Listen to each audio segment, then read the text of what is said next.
നമ്മളിന്ന് വന്നിട്ടുള്ളത് പെരിന്തൽമണ്ണയിലെ leading education institute ആയിട്ടുള്ള PGAയിലാണ്. PGAയുടെ ഫൗണ്ടർ ആൻഡ് CEO ആയിട്ടുള്ള മൂസക്കുട്ടി സാർ നമ്മളോടൊപ്പം നില 24 ലൈവിൽ ചേരുന്നു. സർ, PGA എന്ന ഒരു സ്ഥാപനം നമ്മൾ പെരിന്തൽമണ്ണയിൽ തുടങ്ങാൻ സാറിന് പ്രചോദനമായ കാര്യങ്ങൾ എന്തൊക്കെയായിരുന്നു? PGA എന്നുള്ളതിൻ്റെ എക്സ്പാൻഷൻ എന്ന് പറയുന്നത് പാത്ത് ഗൈഡൻസ് അക്കാഡമി എന്നുള്ളതാണ്. അപ്പോൾ ഇങ്ങനൊരു സ്ഥാപനം തുടങ്ങാനുണ്ടായിട്ടുള്ള കാരണം, ഞാനൊരു 16 വർഷത്തിലേറെയായിട്ട് ഒരു പ്രൊഫഷണൽ ട്രെയിനറാണ്. എന്ന് പറയുമ്പം business management training, motivation training, അതുപോലെയുള്ള എല്ലാ ഐറ്റം ട്രെയിനിങ്ങുകളും സോഫ്റ്റ് സ്കിൽസ് ട്രെയിനിങ്ങുകളും കൊടുക്കുന്ന ഒരാളാണ്. അപ്പോൾ നമ്മൾ വ്യത്യസ്ത കമ്പനികളിലും കോർപ്പറേറ്റ്സുകളൊക്കെ ട്രെയിനിങ് നടത്താൻ പോകുമ്പം അവരുടെയൊക്കെ ഏറ്റവും മെയിൻ പ്രോബ്ലം എന്ന് പറയുന്നത് ക്വാളിറ്റി മാൻ പവർ ക്രഞ്ചാണ്. എന്ന് പറഞ്ഞാൽ ക്വാളിഫിക്കേഷനുള്ള ഇഷ്ടം പോണ ആളുകൾ കിട്ടാനുണ്ട്, ക്വാളിറ്റിയുള്ള ഒരെണ്ണത്തിനെ പോലും കിട്ടാനില്ല എന്നുള്ളതാണ്. അതുകൊണ്ടാണ് ഞാൻ ഇങ്ങനൊരു പേരിട്ടതും ഇങ്ങനൊരു സ്ഥാപനം തുടങ്ങിയതും. ഇതിൻ്റെ എക്സ്പാൻഷൻ എന്ന് പറയുന്നത് പാത്ത് ഗൈഡൻസ് അക്കാഡമി എന്നാണ്. വഴി കാണിച്ചു കൊടുക്കലാണ് നമ്മളുടെ ദൗത്യം.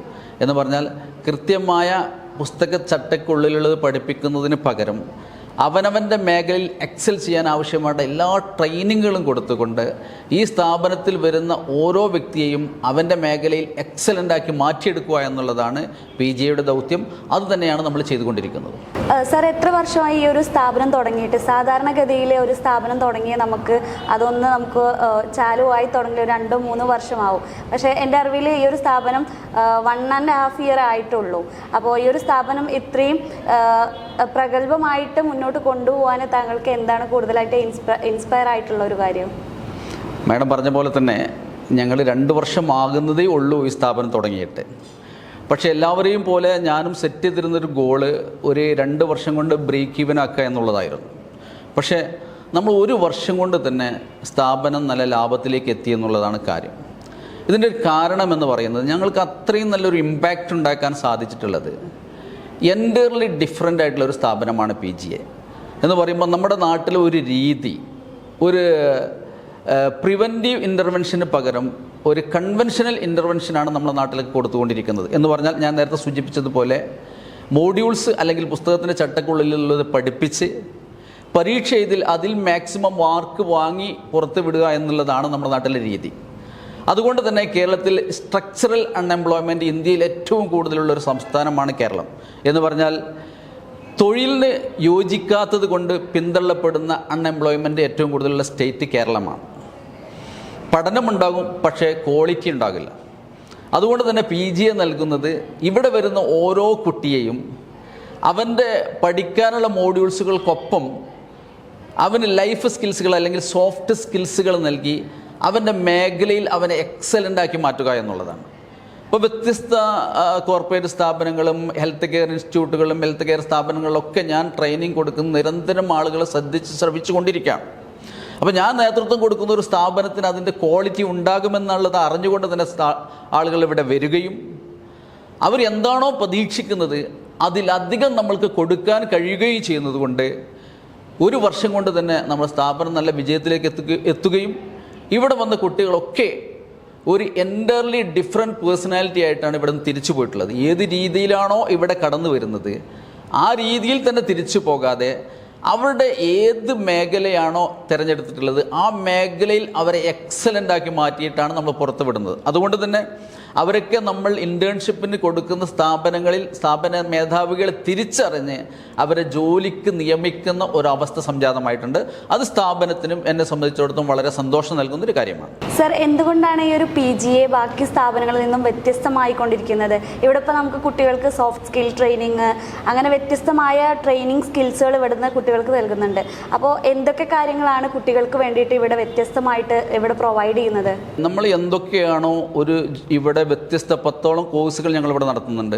ഈ കോഴ്സുകൾക്ക് കുട്ടികൾക്ക് എന്തൊക്കെയാണോ നമ്മൾ പ്രൊവൈഡ് ചെയ്യുന്നത് അതിൻ്റെ പുറമെ അവരുടെ മേഖലയിൽ അവർ എക്സലൻ്റ് ആക്കാൻ ആവശ്യമുള്ള ട്രെയിനിങ്ങുകൾ കൊടുക്കുന്നുണ്ട്. ഉദാഹരണമായി ആദ്യം നമ്മൾ കൊടുക്കുന്നത് അവരെ സ്റ്റേജ് ഫിയർ ഇറാഡിക്കേഷൻ നടത്തുക എന്നുള്ളതാണ്. അതായത് ഏത് സമൂഹത്തെയും ഏതൊരു ബോഡിയെയും ഫേസ് ചെയ്തുകൊണ്ട് എഴുന്നേറ്റ് നിന്ന് അവരുടെ കാര്യം അവർക്ക് ആർജവത്തോടു കൂടി പറയാൻ അവരെ പ്രാപ്തരാക്കുക എന്നുള്ളതാണ് നമ്മൾ ചെയ്യുന്നത്. ആ കല എന്ന് പറഞ്ഞാൽ പ്രസംഗ കല എന്ന് പറയുന്നത് മറ്റു സോഫ്റ്റ് സ്കിൽസുകളുടെ മാതാവാണ്. അത് അവരിൽ ആദ്യം നേടിയെടുക്കാൻ അവർക്ക് സാധിച്ചാൽ ബാക്കി വളരെ ഇമ്പോർട്ടൻ്റ് ആയിട്ടുള്ള leadership skills, communication skills, time management, problem solving, empathetic interactions, empathetic behaviour, assertive interactions പോലെയുള്ള എല്ലാ ക്വാളിറ്റീസും ഒരു മനുഷ്യന് അനിവാര്യമായത് എത്രയും വേഗത്തിൽ നേടിയെടുക്കാൻ അവർക്ക് സാധിക്കുന്നു എന്നുള്ളതാണ്. അങ്ങനെ ഈ ബേസ് വെച്ച്, ഈ പ്രസംഗ കളരിയുടെ ബേസ് വെച്ച് മറ്റുള്ള സ്കിൽസുകളും നമ്മൾ അവർക്ക് വളരെ ഈസി ആയിട്ട് അവർക്ക് നൽകുന്നു. അവസാനം ഒരു പെൻസിൽ ഷാർപ്പൺ ചെയ്യുന്നത് പോലെ അവരെ ഷാർപ്പൺ ചെയ്തെടുക്കാൻ ആവശ്യമായിട്ടുള്ള ഇൻ്റർവ്യൂ ടെക്നിക്സ്, അത് മോക്ക് ബിഹേവിയറൽ ഇൻ്റർവ്യൂ വരെ ആയിക്കൊണ്ട് ഞങ്ങൾ അവർക്ക് നൽകുന്നുണ്ട്. എന്ന് പറഞ്ഞാൽ PGയിൽ പഠിച്ച ഒരു കുട്ടി ഏത് മേഖലയിൽ കടന്നു ചെന്നാലും അവൻ അവിടെ അടയാളപ്പെടുത്തിയിട്ടേ അവൻ കടന്നു പോകും. എന്ന് പറഞ്ഞാൽ പാടാത്ത പാട്ടുമായി കടന്നു പോകുന്ന അവനാകില്ല, അവനെ അടയാളപ്പെടുത്തി തന്നെ കടന്നു പോകുന്നവനാകും. അതുകൊണ്ട് തന്നെ അവരെ ഹയർ ചെയ്യുന്ന ഏത് സ്ഥാപനത്തിനും അവർക്ക് ഒരിക്കലും നിരാശപ്പെടേണ്ടി വരില്ല എന്നുള്ളതാണ്. നമ്മുടെ ഒരു ന്യൂ ജനറേഷനെ വാർത്തെടുക്കുക എന്നുള്ളതാണ് സാർ മെയിനായിട്ട് ഫോക്കസ് ചെയ്ത് പറഞ്ഞത്. അപ്പോൾ ഇതിന് വേണ്ടിയിട്ട് മലപ്പുറം ജില്ലയിലെ പെരിന്തൽമണ്ണയെ തന്നെ തിരഞ്ഞെടുക്കാനുണ്ടായ ഒരു കാരണം എന്തായിരുന്നു സാർ? അതിന് വ്യത്യസ്ത കാരണങ്ങളുണ്ട്. ഒന്ന്, മലപ്പുറം ജില്ല എൻ്റെ ഒരു ഹോം ഡിസ്ട്രിക്റ്റാണ്. രണ്ട്, എൻ്റെ പ്രവർത്തന മേഖല ഒരു 2-3 വർഷം മുമ്പ് വരെ കോഴിക്കോടായിരുന്നെങ്കിലും ഞാൻ കോഴിക്കോട് ഓപ്റ്റ് ചെയ്യാതെ പെരിന്തൽമണ്ണ ഓപ്റ്റ് ചെയ്തതിൻ്റെ ഒരു കാരണം, പെരിന്തൽമണ്ണ ഈ അടുത്ത കാലത്ത് കേരളത്തിലെ ഒരു ഹോസ്പിറ്റൽ സിറ്റിയോടൊപ്പം തന്നെ ഒരു എഡ്യൂക്കേഷൻ ഹബ്ബുമായിട്ട് അറിയപ്പെടുകയാണ്. ധാരാളം എഡ്യൂക്കേഷൻ ഇൻസ്റ്റിറ്റ്യൂട്ടുകളും മേധാവികളും ഒക്കെ പെരിന്തൽമണ്ണയിലേക്ക് കടന്നു വരികയാണ്. അങ്ങനെ ഞാൻ പെരിന്തൽമണ്ണയെക്കുറിച്ച് പഠിച്ചപ്പോൾ ഇതിന് വളരെയധികം സാധ്യത ഉണ്ട് എന്നും, മാത്രമല്ല എൻ്റെ സ്ഥാപനത്തെ പോലെ അല്ലെങ്കിൽ എൻ്റെ പോലെ ഒരു യുണീക്കായിട്ടുള്ള സാധനം ഇവിടെ അനിവാര്യമാണ് എന്നുള്ള തിരിച്ചറിവാണ് എന്നെ പെരിന്തൽമണ്ണയിലേക്ക് എത്തിച്ചിട്ടുള്ളത്. ഈ പെരിന്തൽമണ്ണയിൽ ഇങ്ങനെ ഒരു സ്ഥാപനം ഞങ്ങൾ തുടങ്ങിയിട്ട് ഇപ്പോൾ 2 വർഷം ആവാറായി. അപ്പോൾ അതുകൊണ്ട് നിങ്ങൾക്ക് ഉണ്ടായ ഒരു അഡ്വാൻറ്റേജസ് അല്ലെങ്കിൽ ഡിസഡ്വാൻറ്റേജസ് ആയിട്ട് ഫീൽ ചെയ്ത കാര്യങ്ങൾ എന്തൊക്കെയായിരുന്നു സാർ? അങ്ങനെ ചോദിച്ചാൽ നമ്മൾ ഏതൊരു സ്ഥലത്ത് തുടങ്ങുമ്പോഴും അതിന് അഡ്വാൻറ്റേജസ് ഉണ്ടാവും, ഡിസഡ്വാൻറ്റേജസ് ഉണ്ടാവും. അങ്ങനെയുള്ള ആ 2 കാര്യങ്ങളും പെരിന്തൽമണ്ണ അല്ലെങ്കിൽ മലപ്പുറം ഡിസ്ട്രിക്റ്റിലായതുകൊണ്ടും ഉണ്ട് എന്നുള്ളത് വളരെ വാസ്തവമാണ്. ആദ്യം നമുക്ക് ഡിസഡ്വാൻറ്റേജസ് പറയാം, എന്നിട്ട് അഡ്വാൻറ്റേജസ് പറയാം. ഡിസഡ്വാൻറ്റേജസ് എന്ന് പറയുമ്പോൾ ഞാൻ പറഞ്ഞല്ലോ, എൻ്റെ സ്ഥാപനം ഒരു എഡ്യൂക്കേഷൻ ഇൻസ്റ്റിറ്റ്യൂട്ടല്ല, ഇത് എഡ്യൂക്കേഷൻ ആൻഡ് ട്രെയിനിങ് ഇൻസ്റ്റിറ്റ്യൂട്ടാണ്. നമ്മളിവിടെ 3 രീതിയിൽ കാര്യങ്ങൾ പ്രൊവൈഡ് ചെയ്യുന്നുണ്ട്. ഒന്ന്, കുട്ടികൾക്ക് ഏറ്റവും വേഗത്തിൽ ജോലി ലഭിക്കാവുന്ന കോഴ്സുകൾ സോഫ്റ്റ് സ്കിൽസോട് കൂടി നൽകി അവർക്ക് ജോലി നൽകുക എന്നുള്ളതാണ് ഒന്ന് നമ്മൾ ചെയ്യുന്നത്. 2, വ്യത്യസ്ത സ്ഥാപനങ്ങൾക്കും കോർപ്പറേറ്റ്സുകൾക്കും എവിടെയൊക്കെയാണോ അവരുടെ ക്വാളിറ്റി ഇമ്പ്രൂവ് ചെയ്യാൻ ആവശ്യമായിട്ടുള്ള, അവരുടെ പ്രൊഡക്ടിവിറ്റി മെച്ചപ്പെടുത്താൻ ആവശ്യമായിട്ടുള്ള ട്രെയിനിങ്ങുകൾ ആവശ്യമുള്ളത്, അത്തരം സ്ഥാപനങ്ങളിലൊക്കെ നമ്മൾ ട്രെയിനിങ് കൊടുക്കുന്നത്. ഉദാഹരണമായി പറഞ്ഞാൽ പെരിന്തൽമണ്ണയിലെ A to Z health care എന്ന് പറഞ്ഞാൽ ആശുപത്രികളിലൊക്കെ ഞാൻ തന്നെയാണ് ട്രെയിനിങ് കൊടുക്കുന്നത്. അതുപോലെ ധാരാളം കോർപ്പറേറ്റ് സ്ഥാപനങ്ങളിലും നമ്മൾ ട്രെയിനിങ് കൊടുക്കുന്നുണ്ട്. അപ്പോൾ 2ാമത്തെ കാര്യം അതാണ്. 3ാമത്തെ കാര്യം എന്ന് പറയുന്നത്, ഇന്ത്യ രാജ്യത്തെ വിവിധ യൂണിവേഴ്സിറ്റികളിലും കോളേജുകളിലുമൊക്കെ നമ്മൾ വ്യത്യസ്ത കോഴ്സുകൾക്ക് അഡ്മിഷൻ എടുത്ത് കൊടുക്കുന്നുണ്ട്. അതുപോലെ ഇന്നത്തെ ഒരു ട്രെൻഡാണല്ലോ ഇപ്പോൾ വിദേശ രാജ്യങ്ങളിലേക്ക് പഠിക്കാൻ പോകുക എന്നുള്ളത്, അതിനുള്ള സൗകര്യങ്ങൾ നമ്മൾ ചെയ്തു കൊടുക്കുന്നുണ്ട്. അപ്പോൾ എനിക്കുണ്ടായിട്ടുള്ള ഡിസഡ്വാൻറ്റേജ് എന്ന് പറയുന്നത്, നമ്മൾ ഈ സോഫ്റ്റ് സ്കിൽസ് അല്ലെങ്കിൽ ട്രെയിനിങ് മേഖല കോൺസെൻട്രേറ്റ് ചെയ്യുന്നതുകൊണ്ട് എന്താണ് ആക്ച്വലി ഹാർഡ് സ്കിൽസ് എന്നും സോഫ്റ്റ് സ്കിൽസ് എന്നും ഇന്നത്തെ പുതുതലമുറയ്ക്ക് എന്ന് വേണ്ട പഴയ ആളുകൾക്കും ഹൈലി എഡ്യൂക്കേറ്റഡ് ആയിട്ടുള്ള ആളുകളെ പോലും നമ്മൾ പഠിപ്പിക്കേണ്ട ഒരു അവസ്ഥ ഉണ്ട് എന്നുള്ളതാണ്. എൻ്റെ ഒരു എക്സ്പീരിയൻസിൽ നിന്നാണ് ഞാൻ പറയുന്നത്. ഒരു 10-20 വർഷം മുമ്പ് തെക്കൻ കേരളത്തിൽ നിന്നുള്ള ആളുകൾ ഈ സോഫ്റ്റ് സ്കിൽസുകൾ അല്ലെങ്കിൽ ഫിനിഷിംഗ് സ്കിൽസ് കോഴ്സുകൾ നേടിയെടുക്കുന്നതിന് വേണ്ടി ബാംഗ്ലൂർ, ചെന്നൈ പോലെയുള്ള സ്ഥലങ്ങളിലൊക്കെ പോകാറുണ്ടായിരുന്നു. എന്ന് പറഞ്ഞാൽ അന്ന് വരെ അവർ ഇതിനെക്കുറിച്ച് അവെയർനെസ് ഉള്ളവരാണ് എന്നാണ് അർത്ഥം. എന്നാൽ നമ്മളെ ഇവിടെ ഇന്നും ഈ സോഫ്റ്റ് സ്കിൽസുകൾ അല്ലെങ്കിൽ ഫിനിഷിംഗ് സ്കിൽസ് കോഴ്സുകൾ എന്ന് പറയുമ്പോൾ ഇത് പറഞ്ഞ് പഠിപ്പിക്കേണ്ട ഒരവസ്ഥ ഉണ്ട് എന്നുള്ളതാണ്. പക്ഷേ അത് മറ്റൊരു നിലയ്ക്ക് ഗുണമാകുന്നുണ്ട്. കാരണം പിന്നെ ചെരുപ്പ് ധരിക്കാത്തവിടത്തേക്ക് ചെരുപ്പ് മാർക്കറ്റ് ചെയ്യാൻ ചെന്നപ്പോഴുണ്ടായിരുന്ന ആ ഒരു ഗുണം ഇവിടെയും കിട്ടുന്നുണ്ട് എന്നുള്ളതാണ്. പിന്നെ അഡ്വാൻറ്റേജസ് എന്ന് പറയുമ്പോൾ ധാരാളം അഡ്വാൻറ്റേജസ് ഉണ്ട്, എസ്പെഷ്യലി മലപ്പുറം ഡിസ്ട്രിക്റ്റ് ആയതുകൊണ്ട്. കാരണം ഇവരുടെ ഒരു കൾച്ചർ അങ്ങനെയാണല്ലോ, ഒരാളെ ഇഷ്ടപ്പെട്ട് കഴിഞ്ഞാൽ അവരങ്ങ് ഹൃദയം നിറഞ്ഞങ്ങ് സ്നേഹിക്കും. ആ ഒരു സ്നേഹവും ബഹുമാനവും ഇഷ്ടവും എനിക്കും എൻ്റെ സ്ഥാപനത്തിലും എൻ്റെ സ്ഥാപനത്തിലെ സ്റ്റാഫുകൾക്കും എല്ലാം പെരിന്തൽമണ്ണയിൽ ധാരാളം കിട്ടുന്നുണ്ട്. പിന്നെ അതോടൊപ്പം തന്നെ ഞാൻ സ്ഥിരമായിട്ട് നടത്തിക്കൊണ്ടിരിക്കുന്ന ഒരു പ്രോഗ്രാമാണ് EPS എന്ന് പറയും, അതായത് എഫക്റ്റീവ് പബ്ലിക് സ്പീക്കിംഗ്. ഒരു മാസത്തിൽ 1-2 പ്രോഗ്രാമുകൾ, പ്രസംഗ പരിശീലന കളരിയാണത്. ഒരു ദിവസം രാവിലെ മുതൽ വൈകുന്നേരം വരെ എൻ്റെ ട്രെയിനിങ്ങിലിരുന്നാൽ വൈകുന്നേരം പോകുമ്പോൾ നന്നായിട്ട് പ്രസംഗിച്ച് പോകുമെന്നുള്ള ഗ്യാരണ്ടിയോടുകൂടി നമ്മൾ കൊടുക്കുന്നതാണ്. അത് കേരളത്തിൻ്റെ കാസർഗോഡ് മുതൽ തിരുവനന്തപുരം വരെയുള്ള സ്ഥലങ്ങളിൽ നിന്ന് ആളുകൾ അതിൽ പങ്കെടുക്കാറുണ്ട്. അപ്പോൾ ഇത്തരം പ്രോഗ്രാമുകൾക്കൊക്കെ ഇവിടെ വളരെയധികം നല്ല ഇമ്പാക്റ്റ് കിട്ടുന്നുണ്ട് എന്നുള്ളതാണ് മറ്റൊരു അഡ്വാൻറ്റേജസ് എന്ന് പറയുന്നത്. ചില ഡിസ്അഡ്വാൻറ്റേജസ് ഉണ്ടെങ്കിലും അതിനൊക്കെ ഓവർകം ചെയ്യുന്ന രീതിയിലുള്ള അഡ്വാൻറ്റേജസ് നമുക്കിവിടെ കിട്ടുന്നുണ്ട്. അതോടൊപ്പം ഈ പെരിന്തൽമണ്ണ സിറ്റി കേരളത്തിൽ നിന്ന് അറിയപ്പെടുന്നൊരു സിറ്റിയാണ്, ഒരു ഹോസ്പിറ്റൽ നഗരമാണ്. അതോടൊപ്പം ഇന്ന് കേരളത്തിലെ ഒരു നമ്പർ 1 എഡ്യൂക്കേഷൻ ഹബ്ബുമായി മാറിയിരിക്കുകയാണ്. അതും നമുക്ക് വലിയ അഡ്വാൻറ്റേജസ് നൽകുന്നുണ്ട്.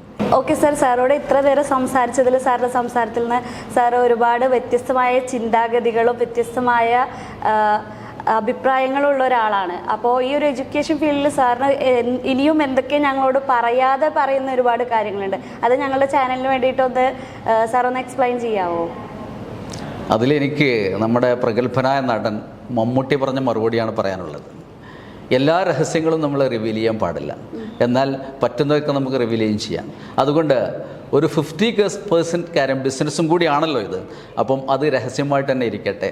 എന്നാൽ എൻ്റേതായുള്ള ചില ഡ്രീംസുകളുണ്ട്, അത് നമുക്ക് പറയാം. ഇതുപോലെ ഒരു സ്ഥാപനം തുടങ്ങി വളരെ ചുരുങ്ങിയ സമയം കൊണ്ട് വിജയിപ്പിക്കാൻ പറ്റി എന്നുള്ളതിൽ ഞാനും എൻ്റെ കൂടെ വർക്ക് ചെയ്യുന്ന എൻ്റെ ഫാമിലി മെമ്പേഴ്സ് എന്നാണ് ഞങ്ങൾ പറയാം. PGA ഫാമിലി മെമ്പേഴ്സാണ്, അല്ലാതെ PGAയുടെ സ്റ്റാഫുകളല്ല. ഇത് ഒത്തൊരുമിച്ച് കൊണ്ടുള്ള എല്ലാവരും ഒരുമിച്ചുള്ളൊരു മുന്നേറ്റമാണത്. അതുകൊണ്ട് തന്നെയാണ് ഈ വിജയം സാധ്യമായിട്ടുള്ളത്. ഇങ്ങനെ ഈ ഒരുമിച്ചുള്ള മുന്നേറ്റത്തിൽ ഈ സ്ഥാപനത്തെ ഇനിയും വലുതാക്കുകയും നമ്മുടെ സ്വന്തം നിലയിൽ ഒരു ബിൽഡിംഗ് കെട്ടി അതിലേക്ക് മാറുക ചെയ്യുക എന്നുള്ളതാണ് നമ്മുടെ ആദ്യത്തെ ഒരു പ്ലാൻ. രണ്ടാമത്തെ പ്ലാൻ എന്ന് പറയുന്നത് വളരെ ബൃഹത്തായിട്ടുള്ളൊരു പ്ലാനാണ്. ഞാൻ പല സ്ഥാപനങ്ങൾ സന്ദർശിക്കാറുണ്ട്, അതുപോലെ തന്നെ നമ്മുടെ രാജ്യത്തിൻ്റെ വിവിധ സ്ഥലങ്ങളിൽ പോയിട്ട് ഞാൻ ട്രെയിനിങ് നടത്താറുണ്ട്. ഇന്ത്യക്ക് പുറത്തും ഞാൻ പലതരം ട്രെയിനിങ്ങുകൾ നടത്തിയിട്ടുണ്ട്. അപ്പോൾ അതിൽ നിന്നൊക്കെ എനിക്ക് കിട്ടിയുള്ള വലിയ എക്സ്പീരിയൻസസ് ഉണ്ട്. അതൊക്കെ ബന്ധപ്പെടുത്തിക്കൊണ്ട്, അതുപോലെ തന്നെ വലിയ പ്രഗത്ഭരായ പല റിട്ടയർഡ് IAS ഓഫീസർമാർ, IPS ഓഫീസർമാരൊക്കെ എനിക്ക് പേഴ്സണലി ബന്ധമുണ്ട് എനിക്ക്. അതൊക്കെ വെച്ചുകൊണ്ട് തന്നെ പെരിന്തൽമണ്ണയിലെ ഈ എഡ്യൂക്കേഷൻ ഹബ്ബിൽ ഡൽഹിയിലൊക്കെ ഉള്ളതുപോലെ നല്ല ഒരു സിവിൽ സർവീസ് എക്സാമിനേഷന് പ്രിപ്പയർ ചെയ്യാൻ പറ്റുന്ന ഒരു സ്ഥാപനം ഉണ്ടാക്കിയെടുക്കുക എന്നുള്ളതാണ് എൻ്റെ ഒരു പ്രധാനപ്പെട്ട ഒരു ലക്ഷ്യമെന്ന് പറയുന്നത്. മറ്റു പല ലക്ഷ്യങ്ങളുമുണ്ട്. അത് ഒരു ബിസിനസ് കണക്റ്റഡ് ആയതുകൊണ്ട് തന്നെ ചില കാര്യങ്ങളൊന്നും നമ്മൾ റിവീൽ ചെയ്യാൻ പാടില്ല എന്നുള്ളത് കൊണ്ടാണ് ഞാനിപ്പോൾ പറയാത്തത്. ഏറ്റവും പ്രധാനപ്പെട്ട ലക്ഷ്യം ഇതുതന്നെയാണ്. ഒരു IAS IPS എന്ന് പറഞ്ഞ ഒരു സിവിൽ സർവീസ് കോച്ചിങ് സെൻറ്റർ പെരിന്തൽമണ്ണയിൽ വളരെ നല്ല രീതിയിൽ ഡൽഹിയിലൊക്കെയുള്ള പോലെയുള്ളൊരു സ്ഥാപനം സ്ഥാപിക്കുക എന്നുള്ളതാണ് എൻ്റെ വലിയൊരു ഡ്രീം. സാറിൻ്റെ വിലപ്പെട്ട സമയം ഞങ്ങൾക്ക് വേണ്ടിയിട്ട് ഒരുപാട് സാറ് സംസാരിച്ചതിന് ഒരുപാട് നന്ദി. സാറിന് അവസാനമായിട്ട് ഞങ്ങളുടെ പ്രേക്ഷകരോട് എന്തെങ്കിലും സംസാരിക്കാനുണ്ടോ? അവസാനമായിട്ട് എനിക്കെന്ത് പറയാനുണ്ടോ എന്നുള്ള ചോദ്യം വളരെ പ്രധാനപ്പെട്ട ചോദ്യമായിട്ടാണ് ഞാൻ കാണുന്നത്.